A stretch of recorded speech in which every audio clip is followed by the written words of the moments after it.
오늘부터 우리는 요한계시록을 살펴보게 되었습니다. 요한계시록은 참 많은 오해를 낳은 책이기도 하고 우리가 좀 두려워하는 책이기도 합니다. 물론 잘못된 해석 때문에 그러하겠지만 그래서 요한계시록을 가장 많이 읽어야 될 교회는 오히려 요한계시록을 멀리합니다. 그래서 교회에서는 요한계시록을 이렇게 살펴볼 일이 별로 없어요. 그러나 또 이단들은 또 가장 많이 사랑하는 책, 가장 많이 애용하는 책이 바로 요한계시록이기도 합니다. 그래서 먼저 우리는 이 요한계시록의 성격에 대해서 먼저 서론적으로 좀 살펴보고 요한계시록의 내용을 짚어 나가야 될 것입니다. 먼저 오늘 말씀을 통하여서 우리는 요한계시록에 대한 몇 가지 그 성격들을 확립하도록 하겠습니다. 그 첫 번째는 요한계시록은 하나님의 말씀입니다. 자, 1절 한번 보십시오. 1절. 자, 첫 줄만 한번 읽어보겠습니다. 시작. 예수 그리스도의 계시라. 자, 요한계시록을 시작할 때에 이 말씀은 예수 그리스도의 계시라, 즉 예수 그리스도에 관한 말씀이다, 이런 뜻입니다. 성경 전체 66권이 누구를 향한 말씀입니까? 예수 그리스도에 관한 것이에요. 그런데 65권만 예수님에 관한 말씀이고 66권은 또 다른 어떤 무서움을 주거나 두려움을 주는 그런 말씀이 아니라는 거예요. 66권 전체가 하나님의 아들, 그리고 하나님, 그리고 성령, 그리고 이 땅에 있어야 될 그리스도인들이 알아야 될 하나님이 우리에게 주시는 말씀이라는 거예요. 그래서 예수에 관한 말씀이기도 하고 예수를 말씀하는 것이기도 한, 그래서 하나님의 말씀이다라는 것을 기억해야 합니다. 즉 이 말은, 이 요한계시록의 하나님의 말씀이라는 말은 모든 성경의 목적과 같다는 거예요.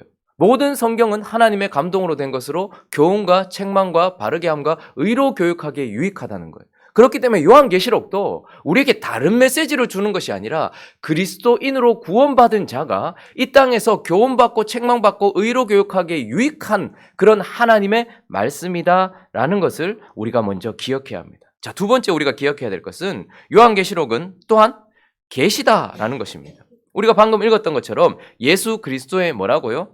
계시다. 이 계시라는 아포칼립시스라는 단어는 열어젖힌다, 이런 뜻입니다. 벗겨내다, 이런 뜻입니다. 그러니까 우리는 요한계시록을 볼 때에 마치 비밀스럽게 더 많이 숨기는 것처럼 생각을 해요. 그래서 특별한 사람만이 해석할 수 있고 특별한 어떤 사람들의 해석을 통해서만 알 수 있고 어떤 일반 사람들은 이 책을 펼쳐서 요한계시록을 알 수 없는 것처럼, 하나님은 마치 이것을 감추기 위하여서 주신 것처럼 생각하는 경우가 많이 있습니다. 그러나 우리가 창세기를 쉽게 열어서 하나님의 말씀을 듣고 읽고 또 교훈을 받는 것처럼, 우리가 로마서를 통해서 구원이 무엇인지를 깨닫는 것처럼 요한계시록도 우리에게 하나님의 말씀을 열어서 보여주기 위한 목적이라는 거예요. 무엇인지를 보여주기 위해서 우리에게 벗겨지는 말씀이라는 것입니다. 다니엘서 12장 한번 가보실까요? 4절. 다니엘서 12장 4절 한번 보시면,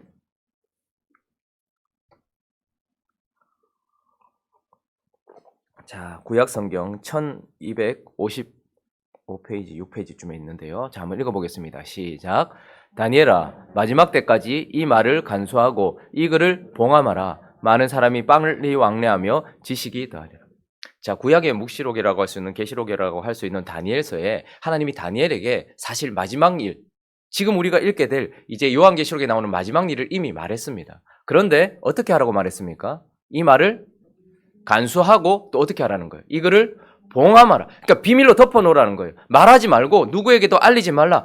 주님은 그렇게 하셨습니다. 그런데 오늘 1절 다시 한번 가볼까요? 1절 말씀 다시 한번 보시면 읽습니다. 시작. 예수 그리스도의 계시라. 이는 하나님이 그에게 주사 반드시 속히 일어날 일들을 그 종들에게 보이시려고 그의 천사를 그 종 요한에게 보내어 알게 하신 것이라. 무슨 말입니까? 계시다. 그래, 이전에는 다니엘을 통하여 봉함하였고 누구에게도 알리지 않았다. 그러나 예수 그리스도의 이 계시, 이 봉함되었던 것을 이는 하나님이 이제 누구에게 주셨다는 거예요. 이 봉함을 풀 수 있는 분 오직 한 분이신 예수 그리스도에게 주셔서 반드시 속히 일어날 일들을 어떻게 하시려고? 그 종들에게, 하나님의 자녀들에게, 교회들에게 보여서 알고 깨닫게 하시려고 그의 천사를 그 종 요한에게 보내어 어떻게 하신 거라는 거예요? 알게 하신 거라는 거예요. 그러니까 요한계시록은 특별한 어떤 사람만 해석할 수 있는 것이 아니라 그 사람을 통해서만 해석할 수 있는 것이 아니라 우리 모두에게 하나님께서 열어 젖혀서 보게 하셔서 그래서 우리로 알게 하시는 것이 목적이라는 거예요. 그래서 교회의 모든 사람들이 누구나가 하나님의 뜻을 깨달을 수 있도록 하기 위한 계시다라는 것을 기억해야 합니다. 자, 그리고 세 번째 우리가 기억해야 될 것은 요한계시록은 또한 묵시다라는 것입니다. 자, 계시라는 말과 가장 가까웠고 그리고 지금 저 말의 원어적인 의미를 살려보면 요한 예수 그리스도의 묵시라 이렇게 해석할 수 있습니다. 자, 묵시라는 것은 무엇입니까? 묵시라는 것은 예언이라는 말입니다. 예언이라는 것은 미래적인 요소를 담고 있다라는 거예요. 그래서 예언적인 요소를 담고 있다는 것은 앞으로 일어날 일들을 담고 있다는 거예요. 우리가 아직 보지 못했지만 역사 가운데 나타나지 않았지만 하나님에 의하여 반드시 나타날 미래적인 요소들을 담고 있다는 거예요. 그러니까 우리에게 속한 것이 아닌 것을 보게 되는 것이기 때문에 묵시라고 하는 것입니다. 뿐만 아니라 묵시라는 것은 미래적인 예언적인 요소를 가지고 있을 뿐만 아니라 초월적인 요소를 가지고 있는 거예요. 영적인 신비를 담고 있기 때문에 묵시라고 하는 것입니다. 자, 그래서 요한계시록은 초월적이고 미래적인 것을 다루기 때문에 요한이나 다니엘이나 벌써 이미 아주 오래전에 살았던 사람들이 저 먼 미래에 있을 것을 바라볼 때에는 정확한 개념을 사실 잡기는 어렵습니다. 만약에 우리가 핸드폰을 한 번도 본 적이 없었는데 우리가 묵시를 통하여서 누군가가 전화기를 들고 말을 하는 것을 보았을 때 그것이 뭔지 우리가 알겠습니까? 그렇기 때문에 어떤 언어를 쓰는 거예요? 그림 언어를 쓰는 거예요. 상징적인 언어를 쓰는 거예요. 영적인 어떤 표징들을 쓰는 것입니다. 왜냐하면 초월적인 것이기 때문에 그렇기도 하고 미래적인 것이기 때문에 그렇기도 한 것입니다. 정확한 개념과 지혜를 설명해 주는 것은 뭐 잠언 같은 것은 한마디 탁 이렇게 나와요. 무엇은 무엇이다. 그래서 잠언 같은 그런 지식을 전달할 때에는 어떤 지혜적인 문학적 요소를 사용합니다. 그리고 구원에 대해서는 어떻게 합니까? 논리적으로 우리가 알아야 돼요. 그렇기 때문에 바울의 로마서 같은 것은 논리적인 언어를 사용합니다. 그러나 미래적인 요소 그리고 초월적인 요소는 우리가 어떤 언어를 쓰는 것입니까? 명확하게 그것에 대하여 논리적으로 설명하기보다는 그것에 대하여 원리를 설명해 주는 거예요. 그렇기 때문에 상징적인 숫자, 7이라는 숫자, 그리고 짐승에 대해서도 뿔이 10개요. 이런 것들은 그 뿔 하나하나가 무엇인가가 중요한 것이 아니라 악을 설명하기 위하여 악한 존재의 그 완전하고 그 강력함을 설명하기 위하여서 그림적인 요소들을 사용한다라는 것입니다. 그래서 묵시의 목적은 무엇인가 하면 미래적인 일과 초월적인 일에 대하여 우리의 시선을 두고 그래서 그것을 보게 하여서 결론적으로는 그것을 통하여서 현실에 뿌리박게 하기 위한 것이에요. 미래에 이런 일이 있을 것이라는 것만 설명하기 위한 것이 아니고 그건 점쟁이들이 하는 거예요. 네 이런 일이 있을 것이다. 그런데 그걸 통해서 뭘 하는 거예요? 그렇기 때문에 지금 어떻게 살아야 되는가를 우리에게 설명하기 위한 것입니다. 초월적인 어떤 것. 그래서 우리가 물질에 속한 에덴 동산을 설명할 때는 나무 우리가 알아들을 수 있잖아요. 나무. 에덴 동산을 설명할 때는 동물 이렇게 설명하잖아요. 그러나 이 에덴 동산이 완전히 회복되고 난 새하늘과 새 땅을 설명할 때는 어떻게 합니까? 보석으로 설명을 해요.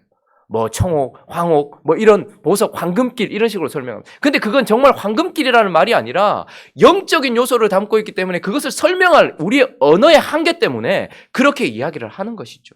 그렇기 때문에 미래를 조명하여서 현실을 바라보게 하기 위한 것이고 그리고 보이지 않는 현실, 초월적인 현실을 직시함으로 말미암아서 보이는 현실 속에서 어떻게 살아갈지를 보여주는 것이 요한계시록이라는 거예요. 그렇기 때문에 요한계시록은 오히려 우리가 무엇을 해야 되는지를 더 명확하게 설명해 주는 것입니다. 3절 한번 읽어볼까요? 3절 시작. 이 예언의 말씀을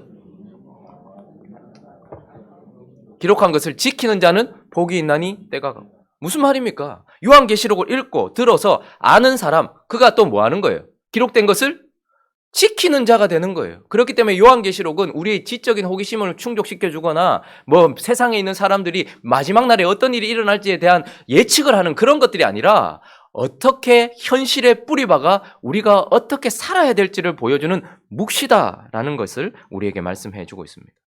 자, 첫 번째는 뭐라고요? 요한계시록은 하나님의 말씀이다. 두 번째는요? 계시다. 세 번째는요? 묵시다. 자, 네 번째는 이 요한계시록은 이 세대를 위한 말씀이다. 즉 종말을 사는 우리에게 주신 말씀이다 라는 것을 또 생각해야 합니다. 자, 1절 다시 한번 보시면 1절 다시 한번 보시면 예수 그리스도에 계시라 이는 하나님이 그에게 주사 읽습니다. 시작. 반드시 속히 일어날 일들을 그 종들에게 보이시려고. 자, 여기까지. 그리고 3절도 읽어보겠습니다. 3절. 이 예언의 말씀을 읽는 자와 듣는 자와 그 가운데 기록한 것을 지키는 자는 복이 있나니 때가 가까움이라. 자, 지금 요한계시록을 기록하고 그것을 보낸 그 시점이 또 그들에게 말한 시점이 속히 일어날 일이래요. 그리고 때가 가깝대요. 자, 그러면 요한계시록에 기록된 말씀은 그 요한을 통하여서 받아든 그 교회에게만 일어날 일이고 그 교회들에게만 해당되는 일입니까? 그리고 그때에도 속히 일어날 일이래요. 때가 가깝대요. 그리고 나서 거의 2000년이 지났습니다. 도대체 뭐냐? 예수님 거짓말 시킨 거냐? 왜 속히 일어난다 해놓고 2000년이 지나도록 아직까지 완성되지 않았느냐? 왜 때가 가깝다 해놓고 그러면 그 요한계시록은 그때 사람들에게 일어난 일이고 그때 사람들에게만 필요한 것이고 지금 우리에게는 별반 해당되는 것이 아닌 것인가? 이런 생각을 할 수 있습니다. 그러나 여기서 속히 일어나다, 속히라는 단어를 우리가 많이 오해해요. 시간적인 단축을 생각할 때가 많습니다. 때가 가깝다는 것도 며칠 안 지나서 바로 일어날 것처럼 생각할 때가 많습니다. 그러나 속히라는 단어와 때가 가깝다라는 단어는 구약에는 한 번도 기록된 적이 없고 쓰여진 적이 없습니다. 언제부터 이 단어를 쓰기 시작하냐 하면 예수 그리스도께서 십자가에 죽으시고 부활하시고 승천하신 이후부터 기록되고 사용되는 단어예요. 이 말은 무슨 말인가 하면 구약에는 봉함해놓아라, 비밀로 해놓아라, 입을 닫아라, 그리고 아직까지 많은 시간이 있는 것처럼 말씀을 하세요. 왜 그렇게 말씀하셨을까요? 마지막 때에 일어날 일, 주님이 다시 오실 일은 반드시 필요 조건을 가지고 있습니다. 어떤 일이 반드시 일어나야지만 주님의 마지막 때가 오는 거예요. 그분의 재림이나 이 땅의 마지막이 오는 거예요. 무슨 일이 일어나야 되는 것입니까? 구약 내내 기록된 메시아의 오심이 있어야 되는 거예요. 초림이 있어야 되는 거예요. 초림이 있기 전까지는 그 어떤 일도 일어나지 않아요. 초림만 있어야 됩니까? 초림하신 예수 그리스도께서 말씀에 순종하시고 완전한 삶을 사시고 십자가에 죽으시는 일이 반드시 있어야 돼요. 그래야 이 끝에 일이 일어날 수 있는 거죠. 여러분, 십자가에 죽는 일만 있어야 됩니까? 그분은 3일 동안 무덤에 계셨다가 다시 영광 가운데 어떤 일이 있어야 됩니까? 부활하셔야 되는 겁니다. 그런데 부활하시면 끝입니까? 아니요. 그분의 십자가 사건을 하나님께서 받으셨다라는 것과 그래서 우리의 죄가 씻겼다라는 증명을 위하여서 하늘로 끌려 올라가시는 승천하는 일이 있어야 되는 것입니다. 주님이 다시 오시려면 십자가에 죽고 무덤의 가장 깊은 곳에까지 내려가셨다가 다시 하나님 보좌 우편으로 가셔야 되는 일이 있어야 되는 것입니다. 그 이후에 다시 오실 수 있는 거예요. 자, 그런데 예수 그리스도께서 승천하시고 난 이후부터 뭐라고 얘기합니까? 내가 속히 오리라 이렇게 말하는 거예요. 그냥 내가 며칠 안 있다가 올 것이다 이 말이 아니라 이제부터는 예수 그리스도께서 승천하시고 난 이제부터는 언제든지 주님이 오실 수 있는 기간이다. 그래서 그때를 뭐라고 말하냐면 종말이다 이렇게 말합니다. 요한이 살았던 그 시대나 지금 우리가 살고 있는 이 시대나 똑같은 세대입니다. 어떤 세대입니까? 종말의 세대입니다. 구약 성도들은 누리지 못했던 이제 하늘로 승천하신 보좌 우편에 계시고 지금도 이 땅을 통치하시는 예수 그리스도께서 언제든지 오실 수 있는 기간, 이미 시작되었지만 아직 완성되지는 않은 주님이 언제든지 다시 오실 수 있는 기간인 종말을 말하는 것입니다.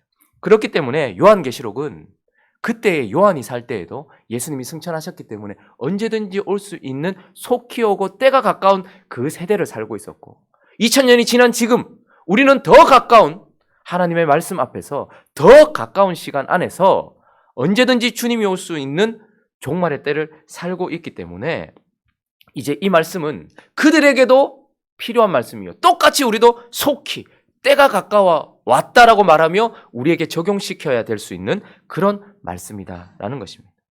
자, 또 한 가지 요한계시록은 교회에게 전달되는 교훈이다라는 것을 기억해야 합니다. 자, 4절 한번 읽어볼까요? 4절 첫 줄만 읽어보겠습니다. 시작.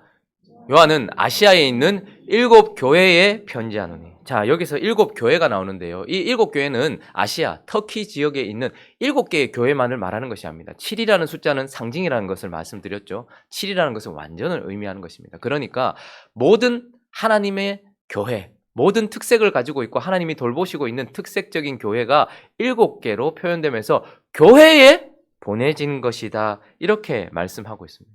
요한계시록을 가지고서 세상 사람들이 희한하죠. 창세기엔 별로 관심이 없어요. 로마서에도 별로 관심이 없어요. 근데 왜 요한계시록에는 왜 그렇게 관심을 가질까요? 이단들도 참 희한해요. 다른 성경에 대해서는 그렇게 중요시 생각하지 않으면서 왜 그렇게 요한계시록에만 그렇게 집착을 하는 것일까요? 계시록은 교회에게 주어진 것입니다.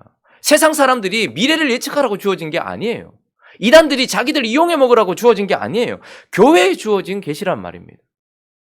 요한계시록을 해석하는 해석 방법을 크게 4가지 정도로 가지고 있는데, 첫 번째는 과거주의적 해석이에요. 그래서 요한계시록은 과거에 일어난 일이다 라는 전제로 요한계시록을 전부 해석하는 방식이 있습니다. 이것은 기독교가 콘스탄틴 대제에 의하여서 로마의 국교로 공인되기 전에 받았던 박해에 관해서 그렇게 기록하고 있는 것이고, 이제 드디어 콘스탄틴에 의하여서 어떻게 해요? 기독교가 공인되었기 때문에 이 요한계시록은 그 이전에 있었던 박해에 대한 것이다, 과거에 대한 것이다, 이렇게 말하며 요한계시록을 해석하려는 방식이 있습니다. 그러나 이거 자체가 말이 안 되죠. 왜냐하면 요한계시록 자체에 미래적인 요소들이 너무나도 많이 있기 때문에 이거 자체가 말이 안 되는 소리입니다. 또 한 가지 방식은 과거주의적으로 해석할 수도 있고, 또 하나는 완전 미래주의적으로 해석하기도 합니다.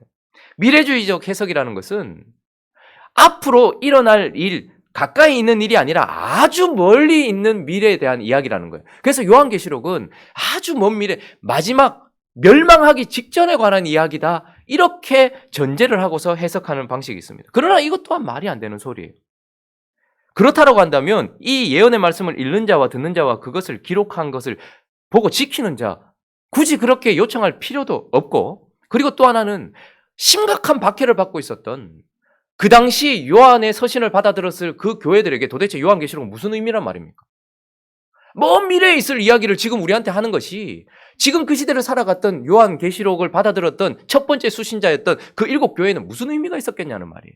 그러니까 과거주의적 해석이든 미래주의적 해석은 요한계시록을 지금 현재 우리에게서 떨어지게 만드는 그런 경향이 있습니다. 그리고 또 한 가지 해석 방식이 있는데, 그것은 바로 역사주의적, 연속적 역사주의적 해석 방식이에요. 연속적 역사주의. 무슨 말인가 하면 요한계시록은 과거에 가는 것도 아니고 미래에 가는 것도 아니다. 지금 현재 우리에게 일어나고 있는 이 시점과 연결되어 있는 연속적인 역사의 이야기다. 그래서 요한계시록의 어느 시점에 나오는 이 짐승 혹은 이 바벨론의 멸망, 이것은 지금 우리의 역사 가운데서 계속해서 펼쳐지고 있기 때문에 대입해 볼 수 있다, 이렇게 생각을 하는 것입니다. 그러나 이것 자체도 말이 안 되는 것이, 왜냐하면 요한계시록 우리가 좀 계속 살펴보겠지만 10장, 11장은 최후 심판에 관한 말이에요. 그러니까 완전 마지막 때에 대한 이야기를 우리에게 다루고 있습니다. 10장, 11장이 최후 심판, 최후에 대한 이야기를 다루다가 갑자기 12장에는 또다시 예수님의 성육신 사건으로 넘어가요. 다시 예수님이 이 땅에 오신 사건과 그리고 승천 사건으로 넘어가요. 그러니까 요한계시록이 지금 시간의 연대기적 순서로 흘러가는 그런 방식으로 기록된 것이 아니라는 말입니다.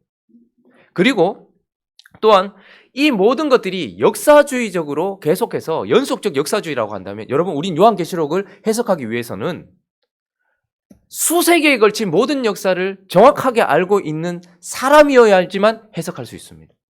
이게 역사라면서요. 계속해서 반복되어지는 역사라면 우리가 역사 속에 일어났던 모든 것들을 제대로 알지 못하면 요한계시록을 누가 해석할 수 있냐는 말이에요. 그렇기 때문에 이런 방식으로 생각했던 사람들이 많은 오류를 범했습니다. 그때 그 시대를 살면서 이 요한계시록이 지금 우리의 역사 속에 펼쳐지고 있다라고 오해했던 사람들이 그때의 짐승은 지금 나폴레옹이다, 이렇게 해석하기도 했습니다. 그러나 그 시대가 지나고 나니 그 누구도 그 짐승에 대하여서 나폴레옹이라고 말하지 않아요. 또 그랬더니 또 시간이 지나 아니야, 스탈린이었다, 이렇게 말합니다. 아니야, 히틀러였다, 이렇게 또 말하기도 합니다.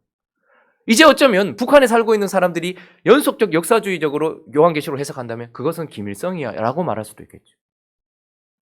그러니 이런 해석 방식은 요한계시록을 바르게 해석할 수 있도록 해주지 못한다는 것. 또 한 가지 방식이 있는데, 그것은 바로 영적 역사주의적으로 해석하는 것입니다. 이 요한계시록이 미래 요소를 담고 있기도 하고 지금 현재적인 요소를 담고 있기도 해요. 그러나 이 요한계시록은 이 모든 일들이 영적인 원리를 설명해 주는 방식으로 우리에게 주어진다라는 것을 말해 주는 것입니다.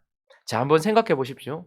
지금 이제 바벨론이 멸망하는 것을, 바벨론은 세상을 상징하잖아요. 바벨론이 멸망하는 것이 요한계시록의 끝에 나옵니다. 그리고 새하늘과 새 땅이 펼쳐져요. 그러나 왜 바벨론이라고 했을까요? 요한이 살고 있었던 시대의 바벨론은 바벨론의 특성을 가지고 있었던 세상을 상징하는 나라는 어떤 나라였습니까? 로마였습니다. 자, 그러나 그는 로마라고 말하지 않고 바벨론이라고 말했어요. 왜 그렇게 말했을까요? 성경의 처음 시작, 제국주의의 원형, 하나님 나라를 반대하고 있는 세상 나라의 원형이 어디서부터 시작되었습니까? 바벨탑 사건에서부터 시작되었습니다. 하나님 그것을 흩으셨습니다. 언제나 그런 일이 일어나요. 바벨탑 사건을 통하여서 이 세상의 통치 원리가 드러나고 이 세상의 악의 원리들이 드러나요. 그렇게 바벨탑이 무너졌지만 그러나 그것은 또 어떻게 이어졌습니까? 이집트를 통해서 이어졌습니다. 이집트는 또 다시 멸망했어요. 그러나 그 나라, 그 악한 세상의 나라와 그 더러운 사탄의 나라의 영적인 원리, 그것을 고스란히 담고 있는 것은 아시리아로 또다시 넘어갔습니다. 역사 속에서 아시리아는 멸망했습니다. 그러나 그와 똑같은 원리를 담고 있는 세상 나라의 통치 원리들이 어떻게 되었습니까? 바벨론으로 넘어갔어요. 바벨론은 또다시 멸망했지만 그러나 똑같은 원리를 가지고 있는 세상 나라가 어떻게 해요? 페르시아로 넘어갔습니다. 페르시아도 멸망했습니다. 그러나 그와 똑같은 원리를 가지고 있는 헬라가 다시 일어났죠. 그러나 그 헬라도 하나님이 무너뜨리셨습니다. 그리고 또 어떤 나라가 일어났습니까? 로마가 일어난 것입니다. 그러나 그 로마도 멸망했어요. 그렇기 때문에 지금 이 요한계시록은 하나님의 나라의 원리가 동일하듯이 그 통치하시는 하나님이 한 분이시고 그리고 그분이 은혜와 사랑과 복음과 예수 그리스도로 이 나라를 통치하시는 것이 그 원리이듯이 세상 나라가 어떤 통치 기준을 가지고서 어떤 방식으로 어떤 식으로 세상을 어떻게 핍박하는지 이런 것들에 대한 원리를 설명해 주고 있는 것입니다. 그래서 로마 시대에서 세상 나라에 속하여서 살고 있었던 사람들의 삶의 방식, 그것을 고스란히 담고 있는 것이 요한계시록이고 그 이후에 지나고 나서 우리의 종교개혁자들, 우리의 믿음의 조상들, 그들은 중세시대를 살았지만 중세시대도 동일하게 바벨론과 똑같은 통치 방식으로 살았기 때문에 그들에게도 요한계시록은 필요했던 것입니다. 이 시대는요, 물질주의, 세속주의, 이런 똑같은 바벨론과 같은 원리 속에서 살고 있는 우리에게도 어떻게 살아야 될지를 보여주기 위하여서 계시록은 교회에 전달된 영적인 교훈이다라는 것입니다. 자, 그리고 또 하나는 그 세상 속에서 고통받고 고난당하고 있는 그 교회를 위한 하나님의 교훈인 것입니다. 세상 속에서 이집트라는 세상을 살았든지 아시아라는 세상을 살았든지 바벨론이라는 세상을 살았든지 페르시아라는 세상을 살았든지 로마라는 세상을 살았든지 헬라라는 세상을 살았든지 아니면 공산주의 세상을 살았든지 똑같은 원리 속에서 고통받고 있는 이스라엘 백성들, 하나님의 영적인 하나님의 백성들이 있습니다. 이 요한계시록은 그런 자들을 향하여서 위로하기 위하여 전달된 말씀이에요. 그리고 격려하기 위하여 전달된 말씀이고 그리고 싸우라고 하나님께서 저항하라고 그렇게 우리에게 주신 말씀이 바로 요한계시록이라는 것입니다. 서론적인 이야기를 하다 보니까 시간이 많이 갔는데요. 자, 그래서 오늘 이 요한계시록 1장 1절부터 6절까지 살피면서 이런 내용을 담고 있기 때문에 세상 속에서 영적인 원리를 깨닫고 세상이 어떠한지를 깨닫고 그들이 어떻게 핍박하는지를 깨닫고 어떻게 될지를 깨달아서 이 땅 가운데서 살아가야 될 우리를 위로하시고 우리를 세우시고 또 우리가 싸우게 하시려고 하나님께서 요한을 통하여 주신 이 계시의 첫 번째 우리의 주목점은 바로 그렇기 때문에 이 요한계시록을 통하여서 우리의 시선을 하나님께 고정한다는 것. 세상 속에서 그리스도인들은 핍박을 받고 있습니다. 그 속에서 그 핍박받는 자들에게 가장 먼저 하나님께서 하시는 것은 첫 번째 우리의 시선을 하나님께 고정하는 것입니다. 자, 4절 말씀 다시 한번 읽어볼까요? 4절 5절 읽어보겠습니다. 시작.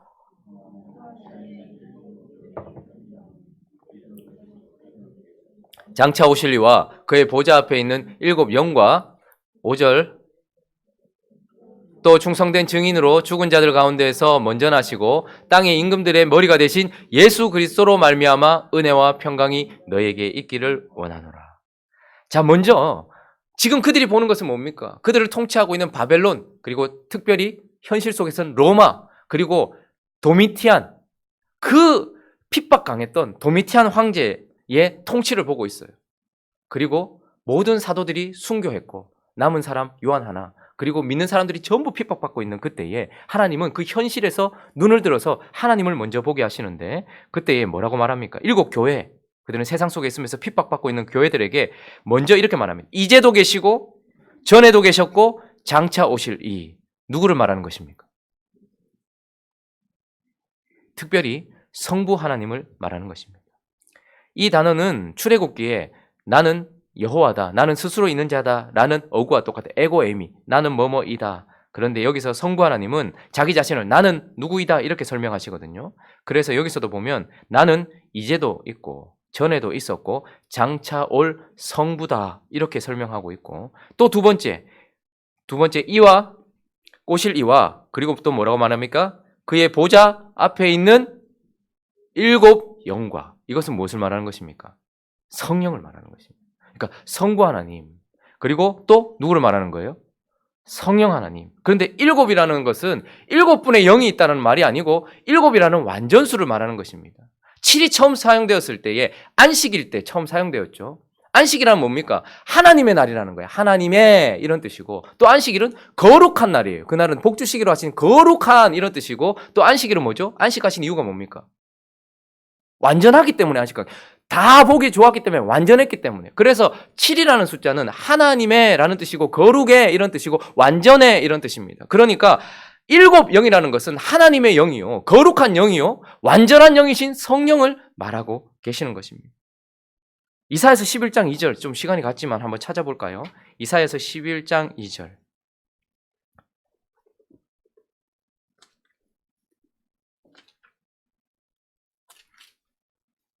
여러분, 오늘 서론이 있었기 때문에 좀 긴데요. 내일부터는 안 깁니다. 11장 2절 읽어보겠습니다. 시작. 그의 위에 여호와의 영, 곧 지혜와 총명의 영이요, 모략과 재능의 영이요, 지식과 여호와를 경외하는 영이 강림하시. 자, 이제 또 이 구약의 묵시라고 할 수 있는 이사야서를 통하여서 그 하나님의 영, 거룩한 영의 특징을 7가지로 설명하고 있죠.